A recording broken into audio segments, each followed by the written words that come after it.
अनंत कोटी ब्रह्मांड नायक राजाधिराज परब्रह्म श्री स्वामी समर्थ महाराज की जय। सर्वांना श्री स्वामी समर्थ।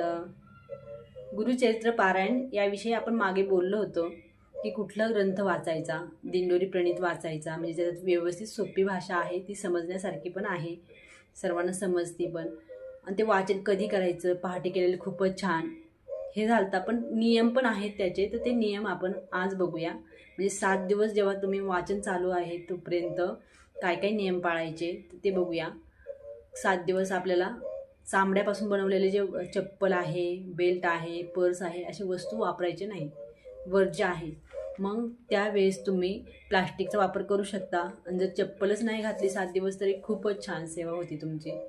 वाचन चालू असताना, गुरुचरित्र पारायण चालू असताना औदुंबराला प्रदक्षिणा मारायच्या, 11 प्रदक्षिणा मारलेलं खूपच छान. मग संध्याकाळी विष्णू सहस्त्रनाम वाचायचे, म्हणजे जे दिवसभरातून तुमच्याकडून काही चुका झालेल्या असतात, वाचनात पण काहीतरी चूक झालेली असते, तर ती माफ होती विष्णू सहस्त्रनाम स्तोत्र जे आहे ते वाचल्यानंतर. आणि मग खायचं काय, तर खाण्यासाठी तुम्ही एकच धान्य निवडायचे. गहू आहे, ज्वारी आहे, बाजरी आहे, तर या तिन्हीपैकी एकच धान्य खायचं आहे 7 दिवस. तुम्ही जेव्हा सुरुवातीला चालू करता, तुम्ही जर चपातीच खायला चालू केलं तर ते 7 दिवस तुम्ही तेच खायचे, आणि भातमध्ये खायचं नाही, एकच धान्य खायचं आहे. आणि द्विदल धान्य जे आहे ना, तर द्विदल धान्य खायचं नाही आहे. काही मनाची द्विधा होती, आणि वैज्ञानिक कारण म्हणजे ॲसिडिटी वाढते. वरण भात झालं हे वर्ज्य आहे, म्हणजे डाळीचे पदार्थ जेवढे जेवढे आहेत ना ते काहीच खायचे नाही. म्हणजे डाळीपासून मटकी झाले, जे हरभरा म्हणतो, म्हणजे डाळीपासून शेवू आहे, हे जे पदार्थ आहेत द्विदल धान्य सगळेच कुठलेच चालत नाही. आणि मग फळभाज्या खाऊ शकता, कडू भाज्या काही खायच्या नाहीत, मेथी, कारलं हे खायचेच नाही, कडू भाज्या. मग तुम्ही फळभाज्या टोमॅटो, वांगी खाऊ शकता, आणि मोहरी पण खायची नाही आहे. फोडणीला फक्त जिरीची फोडणी द्यायची. आणि मग शेंगदाणा हा द्विदल असल्यामुळे शेंगदाणा चालतच नाही, तर 7 दिवस तुम्ही शेंगदाण्याचं कूट पण भाजीमध्ये टाकायचं नाही. कांदा लसूणही चालत नाही. मेन तर तोच पॉईंट आहे की कांदा लसूण 7 दिवस खायचा नाही. आणि मग अशा प्रकारे तुम्ही खाण्यापासूनचे हे नियम पाळू शकताय.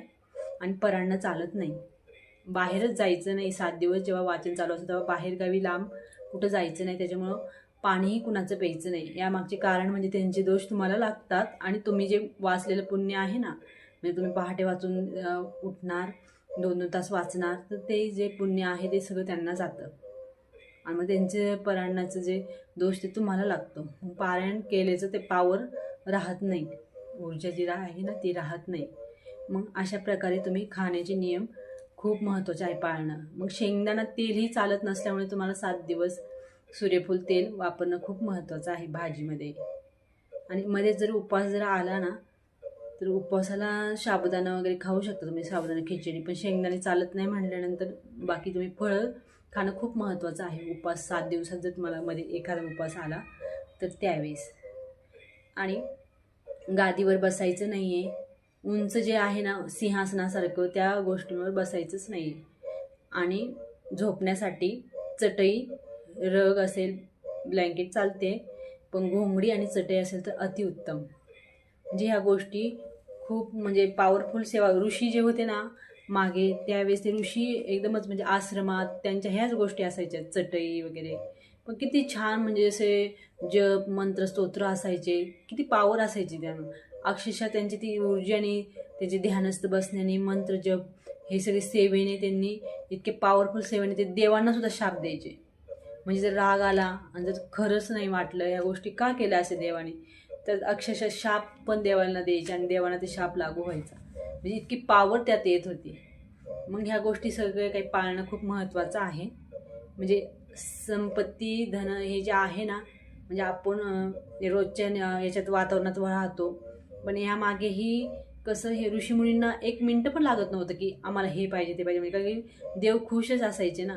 पण त्यांनी कधीही काही मागितलं नाही. ते आश्रमातच राहिले, शेणामातीच्याच याच्यात परिसरात राहिले, काटे वगैरे, ते चुली वगैरे, म्हणजे हे शिष्य वगैरे, ह्या गोष्टी म्हणजे त्यांना समाधानकारक वाटत होत्या. म्हणजे असंही आहे की देवाला प्राप्त करणं हे जास्त महत्त्वाचं आहे, की आपल्या सगळ्याच गोष्टी भेटल्या पाहिजे असंही नाही. जसं दिलं आहे देवाने तसं आपण समाधानी राहणं खूप महत्त्वाचं आहे.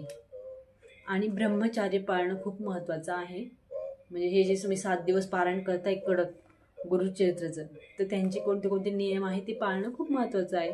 आता वाचन 1 ते 9 जे अध्याय दिलेले आहे पहिल्या दिवशी, तर मग तुम्हाला 1 ते 9च वाचायचे आहेत. पुढचे अध्याय वाचायचे नाही, कारण की उद्या आम्हाला काम नाही आहे, लवकर जायचं आहे, इकडे तिकडे जॉबला जायचं आहे, तर मग उद्याचे पण आजच वाचून घेऊया. तर तसं नाही. आणि शक्यतो पहिल्या दिवशी पूजा मांडण्यात वगैरे